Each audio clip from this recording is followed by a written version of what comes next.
자, 제 앞에 화면 보겠습니다. 어제 우리 반복문 공부했고요. 마지막에 다중반복문이라고 해서 반복문 안에 반복문을 사용하는 중첩 같은 것도 좀 확인을 해봤는데, 일단 오늘은 for에 대해서 먼저 얘기를 좀 할 거고요.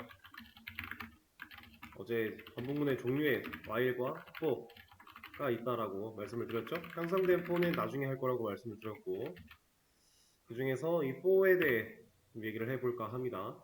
그리고 이 while문과 for문, 이 반복문의 두 가지 문법, 자바에 존재하는 이 두 가지는 완벽하게 상위 호환이 가능해요. 호환이.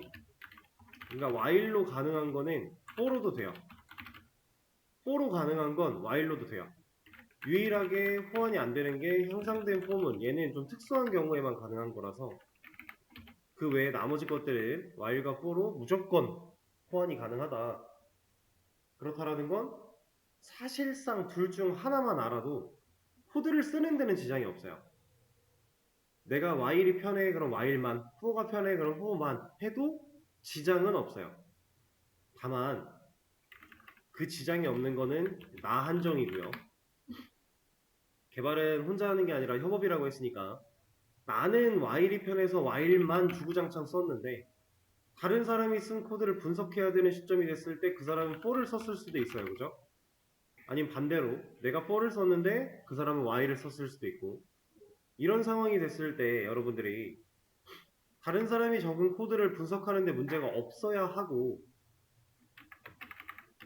내가 상황에 따라 적절하게, 물론 이제 완벽한 호환은 가능하지만 while로 썼을 때 편한 거, for로 썼을 때 편한 거, 좀 더 대중적으로 많이 쓰이는 상황, 이런 것들은 분명히 존재해요. 그래서 그런 것들을 잘 지키기 위해 우리는 둘 다 알아야 된다 라고 하는 거고요. 그래서 이제 이 for라고 하는 거 좀 알아볼 겁니다. 그리고 제가 이제 반복문의 종류에 while, for, 향상된 for라고 해서 세 가지 있다라고 말씀드렸는데, 사실 엄밀히 따지고 보면 두 while이라고 해서 한 가지가 더 있기는 해요. 근데 이거는 제가 굳이 언급을 하지 않았고 굳이 설명도 안 할 거예요. 왜냐면 그냥 while을 쓰는 방식이랑 다를 게 하나도 없는데 이 do라고 하는 파트 하나가 더 생겨난 거, 그거 말고는 차이가 없어요. 그래서 이거는 만약에 이 코드를 분석하는 시점에 do while이라는 게 쓰여져 있고 그거에 대해서 좀 분석이 필요하다 그러면 여러분들이 while문을 정확히 배운 상태에서 do while을 한 번만 검색해보면 그냥 뭔 얘기인지 뻔히 알 수 있습니다. 그래서 굳이 얘는 언급하지 않아요. 그리고 얘는 예제 같은 데에서는 간혹 나올 수 있지만 실제로 프로그래밍을 하는 시점에서는 그렇게 많이 활용되는 녀석은 아니에요. 물론 뭐 쓸만한 상황이 아예 없진 않은데 거의 없다고 봐도 무방합니다. 그래서 이렇게 세 가지로 말씀을 드렸던 거고, 자, 4 한번 얘기를 해볼 거예요. 자, 일단은 가장 기본적인 반복문의 형태를 좀 만들어 놓고요.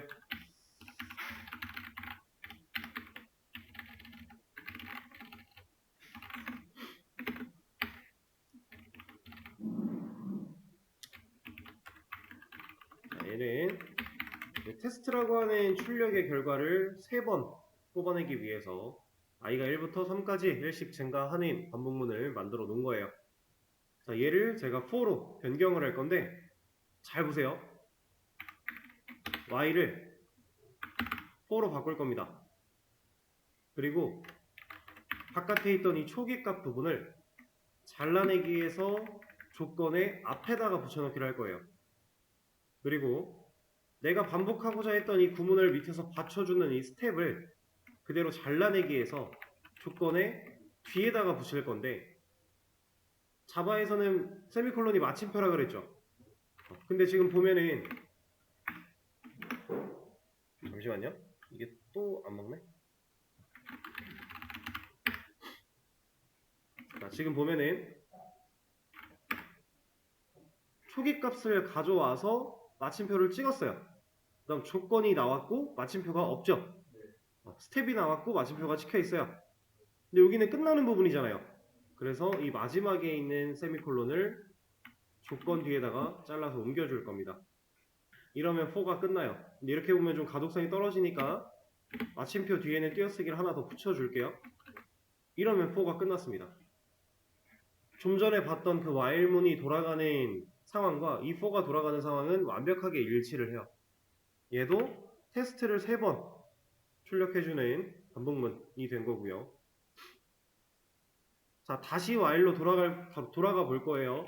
for를 while로 바꿔 초기값 부분을 잘라서 밖으로 옮겨 스텝을 잘라서 내가 반복하고자 하는 구문을 받쳐 세미콜론 옮겼던 거 스텝으로 다시 돌아가. 이러면 while문으로 돌아온 거예요. 이렇게 완벽하게 호환이 가능하게 이루어져 있습니다. 자, 다시 for로 for 초기값 잘라서 조건의 앞에다가 스텝 잘라서 조건의 뒤에다가 세미콜론만 옮겨주고. 자, 이게 for문인데 이 녀석은 while문처럼 while문이 돌아가는 방식을 우리가 흐름을 봤던 것처럼 얘도 돌아가는 방식의 흐름을 좀 보자면, 자, 이 for 컴퓨터가 압니다. 아, 반복문을 돌려야 되겠구나 라고 생각을 해요. 그러면 while에서는 조건을 받죠. 사실상 while문을 쓸 때는 이 while문의 바깥에 있는 초기값이라는 이 녀석은 while한테 직접적인 영향을 주지는 않아요. 간접적인 영향을 주는 거예요. 왜냐면 얘를 안 써도 그만이니까 while은. 그죠? 그래서 간접적인 거예요. 근데 for는 애초에 이 for문의 중괄호 안쪽에서, 아니 그 소괄호 안쪽에서 얘를 선언해 버렸죠. 그렇기 때문에 for는 이 녀석이 완벽하게 직접적인 역할을 수행을 하는 건데, 자, for를 만나면 컴퓨터가 아, 반복문을 돌려야 되겠구나 라고 생각을 한 다음에 이 소괄호 안쪽에 있는 본인의 상황을 파악을 합니다. 그때 이 반복문에서 사용될 초기값은 초기값 i라는 변수를 선언하고요. 그 다음에 1이라는 값을 초기화를 진행을 해요. 그리고 나서 종료 조건 부분을 봅니다. 자, i는 현재 1이죠. 바로 조건을 봐요. 1은 3보다 작거나 같다. 참이죠. 그걸 확인을 했으면 얘는 얘를 보지 않고 얘까지는 확인하지 않은 상태로 중괄호 안쪽에 있는 코드를 수행을 합니다. 그리고 끝났다면 얘가 스텝으로 가요. 여기까지 실행을 했으면 스텝을 가서 얘를 한번 실행을 하고 그 다음에 다시 조건으로 와요. 그러니까 while이 써져 있는 흐름을 봤을 때 이렇게 돈다면 for는 이렇게 도는 거예요. 코드의 흐름을 그냥 눈으로만 쫓아갔다고 했을 때 while이 이런 느낌으로 돌아간다면 for는 이런 느낌으로 돈다. 그거 말고는 다를 게 없습니다. 똑같아요. 초기값, 종료 조건, 스텝의 역할 동일하고요. 이 안에서 i를 활용하는 것 또한 역시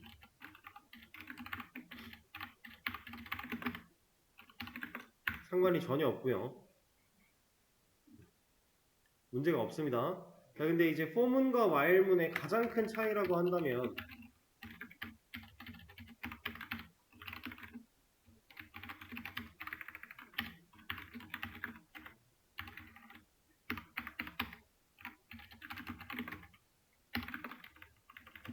자, 지금 코드를 적었는데 문제가 생겼죠? 이거 에러잖아요. 그죠? 빨간색. 실제로 실행해보면 안 돼. 이거 강행할 거야? 물어보는 거. 왜? 이거 왜 에러예요?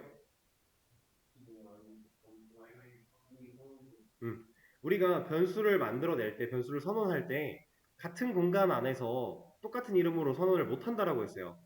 근데 보시면 이 i가 만들어지는 공간은 어디에 종속되어 있어요? 이건 메인 메서드에 종속되어 있죠. 그죠? 근데 for문 안에서 만들어지고 있는 이 i는 메인 메서드 안에 있는 for에 종속되어 있죠. 그러면 얘보다 얘가 조금 더 넓은 범위네요. 그렇죠? 여기에 이미 i, 넓은 세상에 i라는 녀석이 존재하니까 그 안쪽 세상에서 i를 새로 만드는 게 불가능하다라고 지금 하고 있습니다. 어쨌거나 둘 다 메인 메서드 안쪽인 건 팩트예요. 자, 근데 얘가 1로 오면 이제 문제가 없어요. 왜? 얘는 폼은 안에서 좁은 세상에서 만들었고, 이 좁은 세상에서 만든 i는 이 중괄호, 4 중괄호를 벗어나면서 얘는 더 이상 남아있지 않게 돼요. 이 차이가 좀 있습니다. 이 차이를 제가 다른 식으로 좀 표현을 해보자면,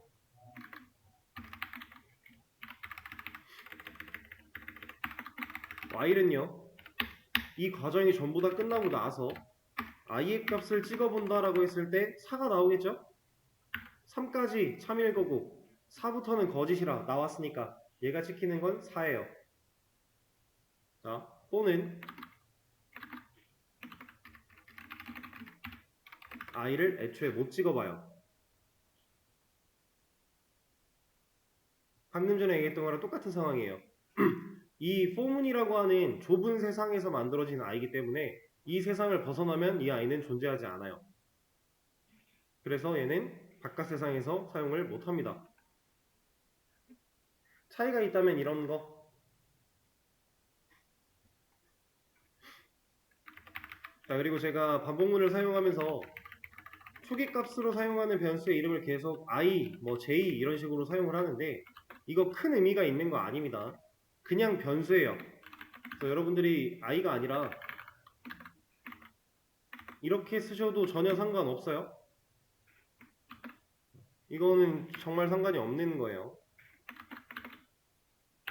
이렇게 포문에서도 마찬가지. 이 i가 꼭 i일 필요는 없습니다. 그냥 이런 식으로 이름만 같아버리면 전혀 상관이 없는, 얘는 그냥 변수일 뿐이니까. 근데 왜 ijk를 그렇게 쓰냐면 이제 반복문에서 사용되는 이 i라는 녀석이 그냥 인티저의 약자 같은 느낌으로 보시면 돼요. 이 i는 정수를 나타내 라는 느낌이에요. 근데 그 뒤에 오는 jk는 뭐예요? 이거 그냥 잡아가지고 정수 자료형, 인트 자료형으로 자바가 자동으로 이름 만들어줄 때 ijk를 보통 써요.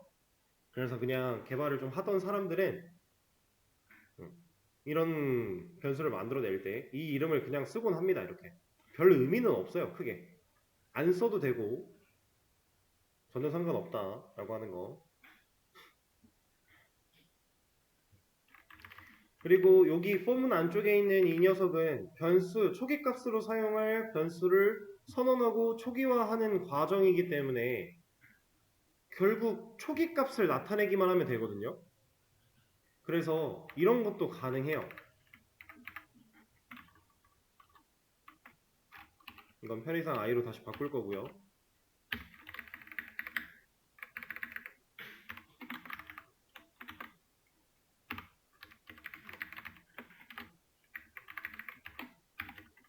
이런 것도 가능합니다. 지금 보면 포문에서 만들어졌어야 될 초기값 i를 포문 바깥에서 만들어 버렸어요. 대신에 포문 안에서는 선언을 새로 한 게 아니라 제 할당을 사용해서 i를 활용했을 뿐이에요. 이래도 상관이 없어요.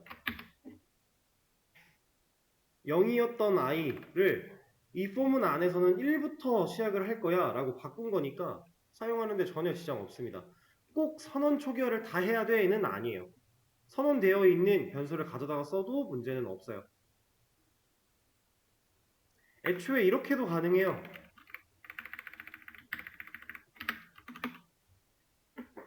선언 초기화를 애초에 다 생략하는 거예요. 근데 이렇게 되면은 10부터 시작을 할 거고 조건이 안 맞으니까 이렇게 한번 가볼까요? 이것도 가능합니다. i 몇부터 시작했어요 그러면? 10부터 시작하는 거예요. 바뀌어서 10으로 만들어 놨고 초기값을 지정해야 될 부분에 아무것도 안 쓰고 마침표만 찍으면 얘는 특별하게 초기값을 설정하지 않겠다라는 의미예요. 대신에 조건에 사용된 i는 밖에 이미 존재하는 i니까 이 변수를 가져다가 쓰게 되는 그런 현상. 자, 이겁니다. 자, 그리고 얘도 없어질 수 있어요. 스텝 없앴어요. 그럼 어떻게 되겠어요? 스텝이 없는 거예요. 스텝이 없으면 증가나 감소 같은 게 없을 거니까 무한 루프겠죠. 값이 안 변할 거니까. 그죠? 지금 현재 상태에서 i에 10 들어올 건데 10이 30보다 작거나 같다. 그러니까 우리가 while문에서 스텝을 생략했던 거랑 똑같은 현상이 벌어지는 겁니다. 안 썼으니까. 그죠? 이 초기값도 마찬가지예요. 안 쓰면 따로 지정하지 않은 거니까 비어있는 거랑 마찬가지인데 그걸 밖에서 만드는 것 뿐이에요. 만약에 얘가 없다면 이제 조건에서 i를 못 쓰니까 이거를 좀 바꿔볼까요? i 같은 거를 바로 쓸 수 없으니 뭐 이런 식으로 넣는다. 상관없어요. 그럼 초기값 스텝 빼먹은 while문처럼 돌아요. 이거는 그냥 무한 루프겠죠? 자, 그러면 얘도 빼버리면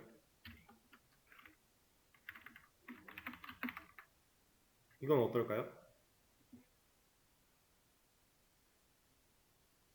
지금 초기값 종료 조건 스텝이 다 없어요.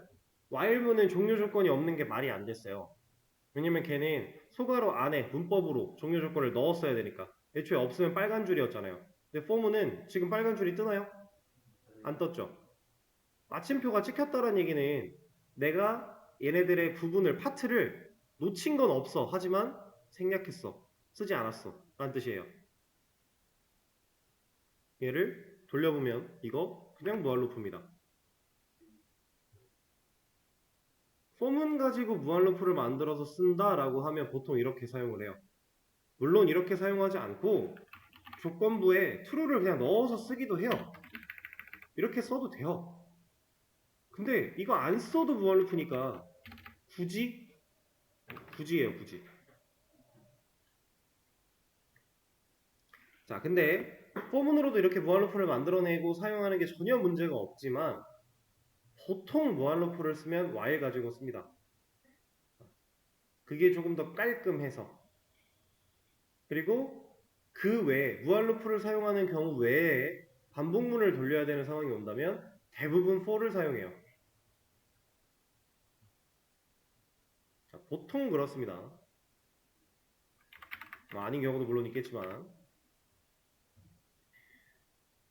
자, for는 이렇게 사용을 하면 되고요. 자, 지금 새롭게 for를 배웠는데 for로 한 번에 써내려가는 거, 예를 들어 지금 5번 반복하는 반복문을 만들어 보겠다. for로 만들어 봐라. 그러면 사실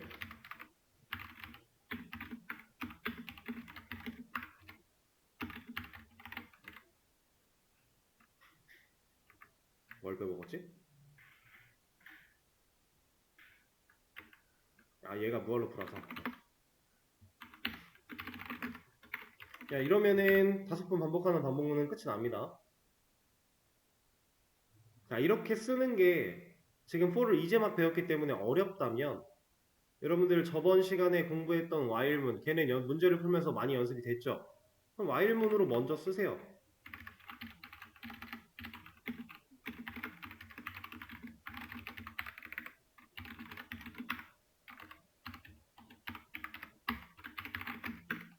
그리고 나서 제가 아까 보여드린 것처럼 얘 변형시키세요.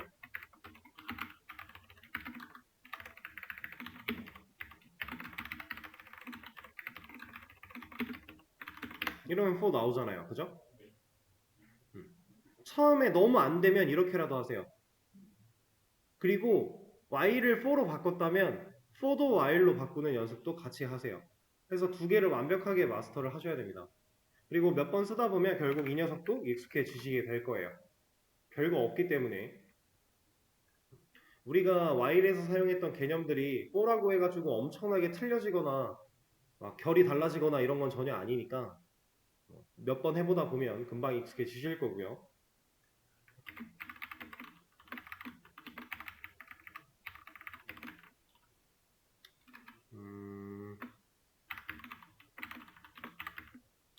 자, for 10번은 이렇게 일단 말씀을 드리도록 하고, 제가 그리고 요거 하나 좀 말씀을 드려볼게요. 우리 출력을 배울 때 이제 프린트 ln 그리고 프린트라고 하는 녀석, 그리고 프린트 f라고 하는 녀석까지 이렇게 세 가지를 좀 배웠는데, ln은 아무것도 안 써 있어도 문제가 없는데 프린트랑 프린트 f는 아무것도 안 써 있으면 뭐라고 하거든요. 이거는 여기다 쌍따옴표 넣어주면 에러는 안 나요.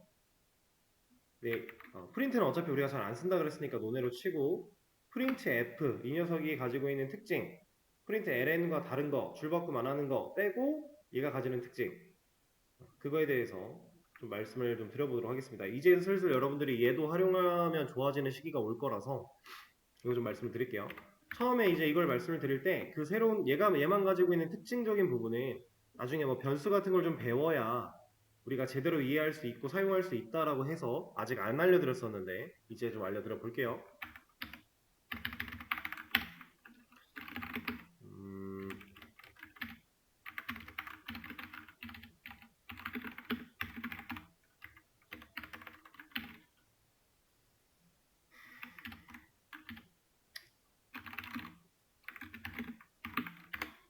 자, 프린트 ln 가지고 문자열과 변수를 같이 사용할 때 우리는 플러스 연산자를 사용을 합니다.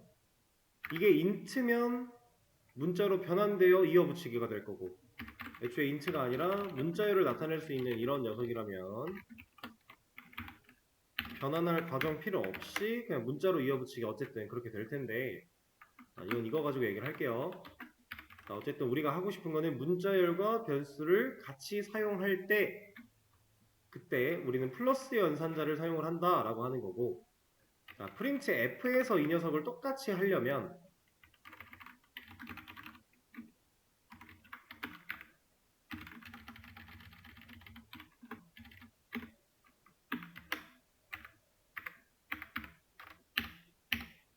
키보드가 자꾸 하나씩 씹히는 기분이 나는데, 얘는 이렇게 씁니다. 둘의 결과는 같아요. 방식의 차이가 있는 건데, 프린트 ln은 문자열과 변수를 혼합할 때 플러스 연산자를 진짜로 써야 되는 거고요. 프린트 f는 내가 문자열과 변수를 혼합하고 싶을 때 변수가 들어갈 자리에 이러한 특수한 어떠한 문자를 적음으로써 변수가 들어갈 공간을 마련합니다. 그 외에 변수가 들어가지 않을, 그러니까 즉 문자열이 들어가야 되는 공간들은 문자열을 그냥 쓰면 돼요. 자, 여기에 이제 적혀있는 %d라고 하는 이 녀석은 어떤 역할이냐, 서식 지정자라고 얘기를 하고요. 이 자리에 들어갈 변수의 서식을 지정하는 녀석이에요. 그래서 얘는 서식 지정자가 들어가 있다면 그 자리에 공간, 빈 공간이 하나가 들어가 있는 개념으로 이해를 하시면 되고, 이 공간에 %d 어떤 서식이 들어갈 건지 얘가 명시하는 겁니다. %d만 있는 게 아니라 %s도 있고요. 등등 몇 가지가 많아요. 근데 우리는 이거 두 가지 정도만 알면 돼요. %d는 정수가 들어갈 공간이라는 의미이고요. %s는 문자가 들어갈 공간이라고 보시면 됩니다. 문자열이 들어갈 공간. 자, 그리고 컴마를 찍은 뒤에 변수 하나를 넣어줬어요. 자, 그러면 여기에 있는 이 변수, 컴퓨터가 변수를 값으로서 사용하는 시점이 되면 치환한다 그랬죠. 10이라는 값으로 치환을 합니다. 그리고 얘를 %d라는 서식 지정자가 있는 곳으로 공간으로 넣어요. 그래서 테스트 10 출력해 버려요. 만약에 a라는 변수가 정수 타입이 아니라 문자열 타입이었다면 그때는 %d가 아닌 %s를 넣어줬을 거예요. 그렇게 그것만 조심하시면 되고 나머지는 이게 전부입니다. 프린트 f에서 서식 지정자를 사용하는 방법, 물론 디테일한 사용 방법 몇 가지가 더 있어요. 근데 그것까지는 굳이 필요가 없고요. 요 정도 서식 지정자를 쓸 수 있다. 그러면 지금 이게 서식 지정자를 쓰는 얘가 도대체 어떤 이점을 가지느냐? 라고 생각하실 수 있는데, 자, 간단한 예시 하나 보여드려 볼게요.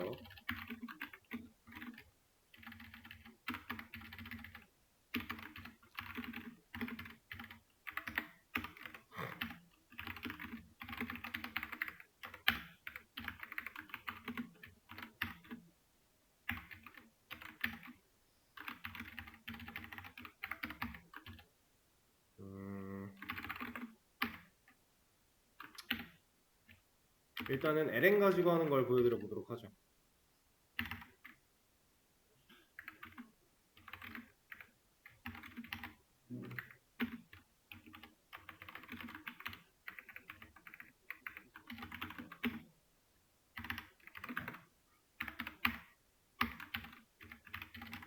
그리고 여기서 사용되는 반복은 while을 쓰나 for를 쓰나 상관은 없을 건데, 일단은 while로 좀 보여드려 볼게요.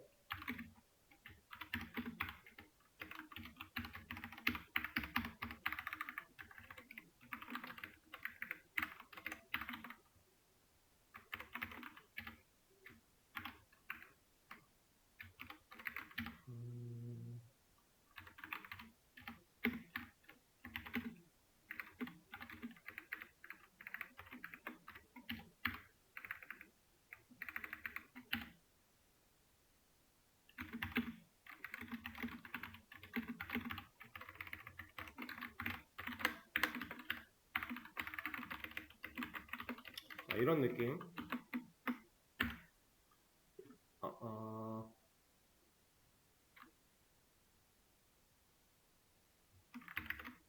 다시 이런 느낌으로 뽑아내면 이거 그냥 2단부터 9단까지 9단 쭉 찍는 중첩 반복문인 건데, 9단을 찍을 때 사용하고자 하는 출력의 형태를 만들기 위해서 계속 플러스 연산자를 써서 이렇게 이어나가고 있어요. 그죠?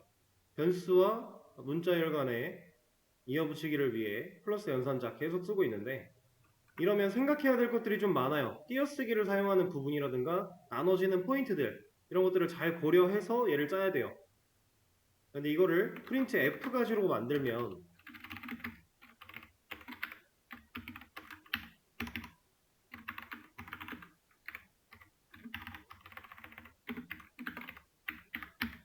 똑같은 상황인데 프린트 ln을 프린트 F로만 바꿀 거예요.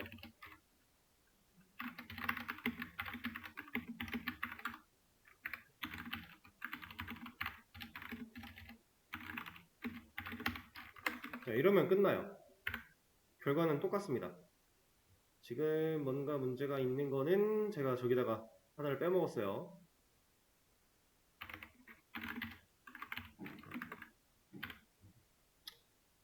줄바꿈을 안 넣었으니까 줄바꿈만 넣어줄게요.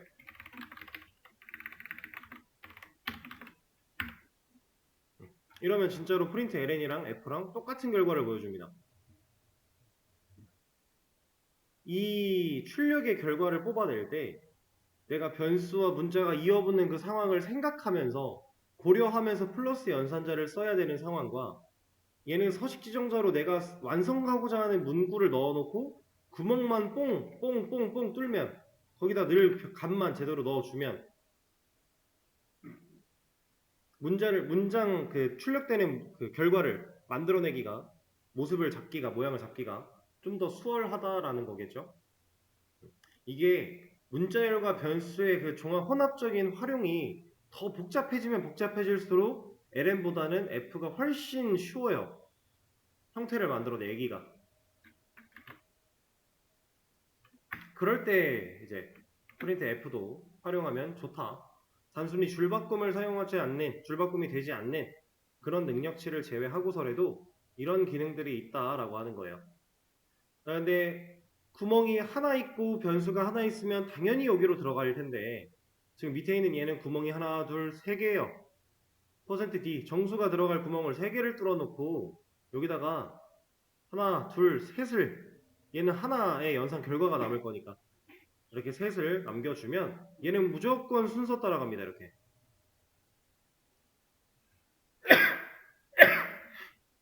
무조건 순서예요. 무조건. 이 순서를 뒤바꾸는 거는 우리 마음대로 할 수 없어요. 앞에 구멍이 뚫려 있는 순서대로 뒤에 나열을 제대로 해줘야 된다 라고 하는 거. 자, 이게 프린트 F입니다. 자, 그러면 앞으로 문제를 푸실 때 본인이 판단해서 프린트 F가 좀 더 유리하겠는데 싶으면 F를 쓰시면 되고요. 아니면 LN을 써도 되고요. 프린트 F와 LN도 완벽하게 완벽하게 호환을 할 수 있긴 합니다. 줄바꿈하는 거 제외하면은.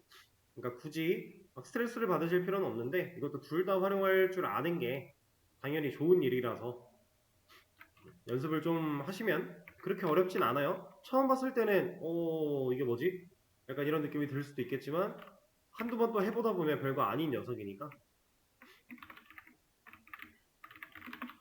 연습을 좀 하실 필요가 있고. 자, 이렇게 해서 몇 가지 말씀을 드렸고요. 우리 어제 수업 시간에 풀어봤던 그 문제들, 여기에 있는 이 문제들 전부 다, 아니다, 전부 다는 아니고 여기 9구단 8단 출력 문제부터 1부터 3까지 10번 출력하는 이 문제들 6개, 얘네들을 포문으로 한번 풀어보세요. 결과를 포문으로 만드는 거예요. while문을 써놓고 for로 변경을 하든 아예 for를 쓰든 그건 중요하지 않아요. 포문을 써보세요. 그리고 출력의 상황에서는 가능하다면 프린트 F도 써보세요. 활용하는 그 사용법을 익혀가는 그런 상황이라고 보시면 되고, 이 6개 포문으로 풀어볼 시간을 좀 드려보도록 하겠습니다. 진행을 한번 해보시죠. 자, 이제 앞에 화면 볼게요. 제가 설명을 좀 해볼 거고요. 사실 한번 다 풀었던 문제니까 이 문제를 어떻게 해결해야 되는지에 대한 맥락은 여러분들이 다 갖추고 계실 거고, 이제 그 맥락을 포문을 활용해서 코드를 좀 다르게 적어보는 연습이죠. 그래서 반복되는 구문 제외하고는 다 제거를 좀 해줄게요. 자, 이런 상황이라고 했을 때, 자, 8단을 1000까지 출력을 할 겁니다. 자, 저는 이걸 만약에 while 가지고 푼다면 우리가 어제 공부를 했던 것 마냥 이러면 끝이 나겠죠? 근데 이걸 이제 for로 풀기로 했으니까 이 상태를 좀 돌려놓고, 자, for. 자, 일단 만들어 놓고요. 이 int i1이라고 하는 이 초기값에 활용될 녀석을 제가 안으로 좀 가져올게요. 그 다음에 조건부 여기다가 명시, 그 다음에 스텝 넣어주고요. 이래주면은 포문으로 끝나겠네요. 결과는 문제없이 나올 거고요. 자, 여기서 저는 프린트 ln으로 썼던 거를 프린트 f로 좀 변경하는 것까지 진행을 해 볼 건데, 사실 여기서부터는 얘가 더 편합니다.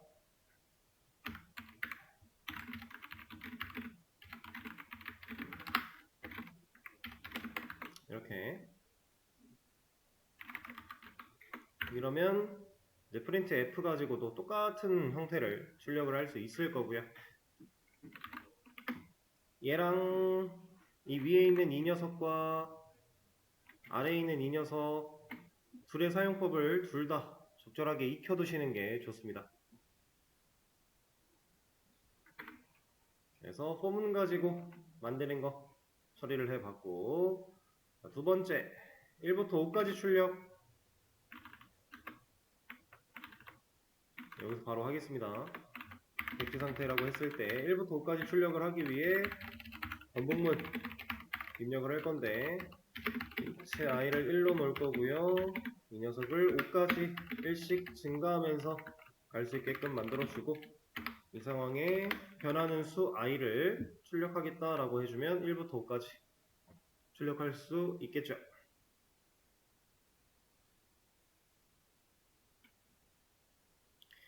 자, 이 상황도 굳이 F로 만들어 보자면 이렇게 들어가는 거예요. 이러면 이제 줄바꿈 안 나왔으니까 1, 2, 3, 4, 5가 붙어서 나올 거고요.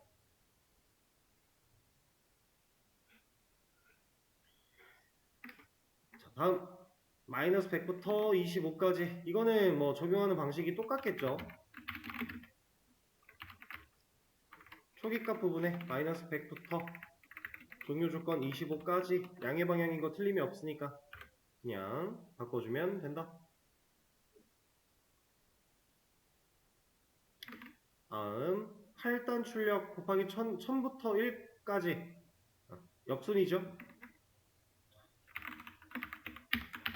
단위역수 뭐 없어도 상관은 없겠지만 하나 만들어 놓고요.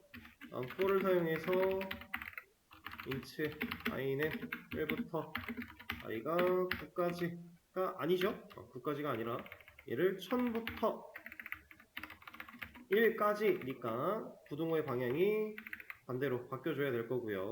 그다음 i가 1씩 감소돼야 되는 스텝과 조건과 이런 상황을 잘 판단해서 부등호랑 연산자랑 잘 바꿔주시면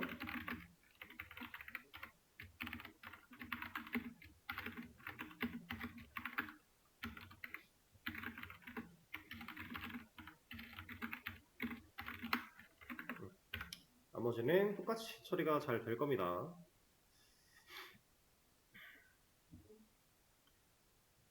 이런 부분을 손댔어야 되는 전반적인 결들은 while문을 쓸 때랑 for문을 쓸 때랑 다를 게 하나도 없어요. 똑같습니다. 자, 8단 출력 1000부터 마이너스 500. 사실 마이너스 500까지는 여기만 마이너스 500이라고 넣어주면 그냥 끝나는 얘기겠죠?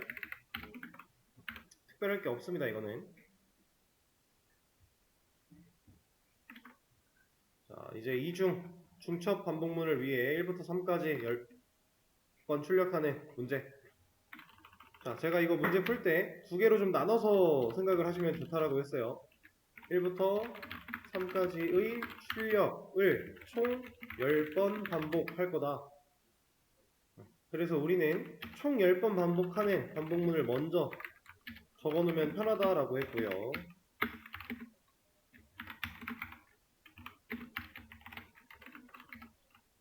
이게 지금 총 1부터 10까지 1씩 증가하면서 총 10번 반복하는 반복문이니까 이 안쪽에다가 우리가 하고자 했던 건 이런 게 아니겠느냐. 근데 이만큼을 바깥에 반복문 있는 거 무시하고 반복문 가지고 표현을 해보자면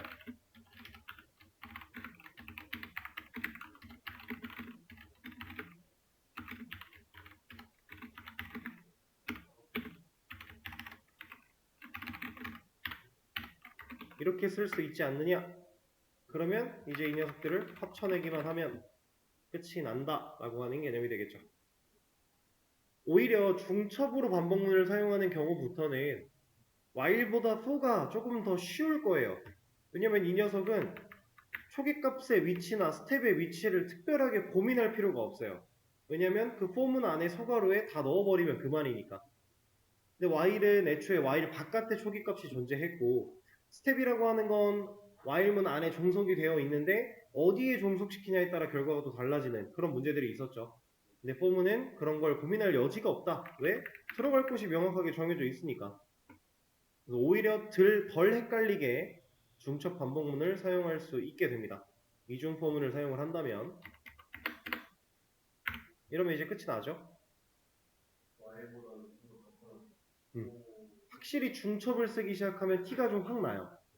생각해야 될, 고민해야 될, 막 얘가 여기가 맞나? 라는 생각을 안 해도 되니까. 그쵸. 맞아요. 그런 걸 고민할 필요도 없고, 그리고 사실 일반적인 반복문에서 무한루프를 제외하고 일반적인 반복문에서 포문을 더 많이 쓰는 이유 중에 하나가 얘가 훨씬 깔끔해요. 코드 줄수도 짧고요. 얘가 깔끔할 수밖에 없어요. while문은 이거 똑같은 거 써놨다고 했을 때 while문은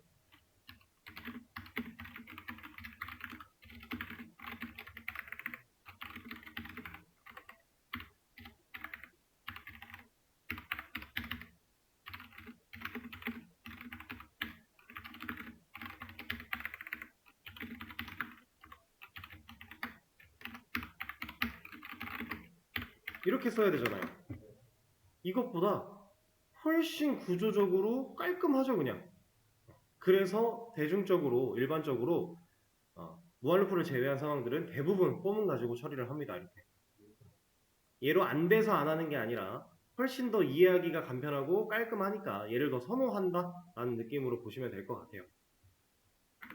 둘이 완벽히 똑같은 일 처리를 하게 되는 녀석이고요. 다만 이제 폼을 사용했을 때 문제가 하나 좀 있다면, 자, 만약에 이 결과를 다 끝내고 나서 이 반복문이 전부 다 끝나고 나서 이 i라는 변수가 가지고 있는 값을 이 폼은 바깥에서 활용하고 싶다. 이게 끝났다는 얘기는 11이란 얘기겠죠. i가 11일 텐데 마지막 이걸 다 끝나고 내려왔다면 i는 11이라는 값을 가지고 있을 텐데 이 값을 뭔가 꼭 활용을 해야만 한다. 억지를 부려서라도 그런 상황을 만들었다라고 하면 그때는 이 i를 그냥 못 쓰잖아요. 어떻게 하면 좋을까요?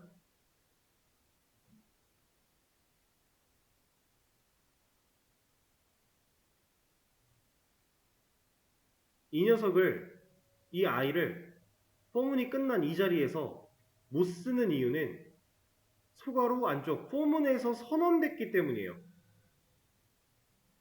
그러면 포문에서 선언되지 않았다면, 자, 제가 아까 전에 이런 경우를 보여드렸죠? 초기값을 안쪽에다가 명시를 안 하고 바깥쪽에다가 명시를 한다. 이래도 포문이 도는데 문제가 없다라고 했어요. 실제로 잘 돌았고요. 그리고 나서 i를 출력한다라고 하면 여기서 사용이 안 될 이유가 없잖아요. 이제 폼은 안에서 만들어진 게 아니라 폼은 바깥에서 만들어졌고 폼은 바깥에서 쓰려고 하니까 문제가 없죠. 자, 근데 이렇게 만들어진 이 i라는 변수는 포문이 반복이 될 때마다 값이 증가돼서 변했어요. 코드가 반복되다 보면 i의 값은 변합니다. 변하고 나서 i의 값을 출력하겠다라고 하면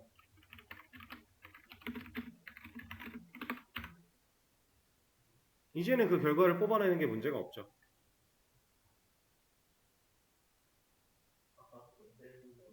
네, 여기서 만들었기 때문에. 그러니까 포문의 안쪽, 자, 이 녀석이 여기서 만들어지면 이 중괄호 안쪽에서밖에 못 써요. 왜냐면 이 안에서 선언되었으니까. 근데 방금 전 상황처럼 얘가 바깥에 만들어지면 얘는 여기 중괄호 안에선 다 쓸 수 있어요. 이 녀석은. 범위를 넓히는 거예요. 이 녀석이 살아있을 수 있는 범위를. 이거를 이제 여러분들이 한 번쯤 이제 검색해 보시면 좋은 자바 변수의 스코프 라고 하는 개념인데 이런 걸 한 번쯤은 검색을 해보시면 좋아요. 스코프와 라이프 타임, 뭐 라이프 사이클 등등 표현하는 방법은 많이 있습니다. 한번 검색을 해보시면 최대한 정리가 본인이 봤을 때 정리가 좀 잘 되어 있다 싶은 글을 하나 선택해서 보세요. 그러면 이해가 되는 부분이 있는가 하면 안 되는 부분도 있을 거예요. 근데 그거 그냥 무시하고 쭉 읽어보세요. 완벽하게 이해를 하라고 말씀드리는 게 아니라 지금은 한번 읽어보는 경험이 중요해요. 그리고 나서 우리가 나중에 좀 더 다양한 개념을 배웠을 때 전역 변수, 지역 변수 같은 개념을 배우게 되면 물론 자바에서는 이 두 개념이 정확하게 딱 들어맞진 않아요. 근데 어쨌든 이렇게 표현해도 무방해서 전역 변수, 지역 변수 같은 개념을 더 배우고 나면 이제 변수의 스코프, 라이프 사이클이라고 하는 이 말이 그 안에서 설명되었던 말들이 좀 더 확실하게 이해가 될 거예요. 근데 지금은 딱 요 정도까지를 이해하기 위한 용도로 읽어보는 거니까 이해가 되는 부분만 이해를 하고 안 되는 부분은 다 넘기시면 됩니다. 읽으면서 넘기시면 돼요. 그렇게 해서 한 번쯤 검색을 좀 해보시고요. 자, 이렇게 해서 포문을 가지고 어제 풀어봤던 문제들 다시 풀어보는 것도 다 처리를 좀 해봤습니다. 자, 이제 쉬는 시간을 한번 가졌다가 다음 시간에는 아예 어제랑은 다른 새로운 문제를 좀 올려드릴 건데 이 문제 같은 경우는 while과 for 두 가지로 풀어보세요. 둘 다. 둘 다. 그리고 ln과 f 사용하는 것도 웬만하면 둘 다 해보세요. 그렇게 해서 문제가 많지는 않으니까 두 개인가 밖에 안 돼요. 쉬는 시간을 먼저 가지시고 쉬는 시간이 끝날 때 이제 문제를 오픈해 드리면 그때부터 풀어보시면 될 것 같습니다. 그러면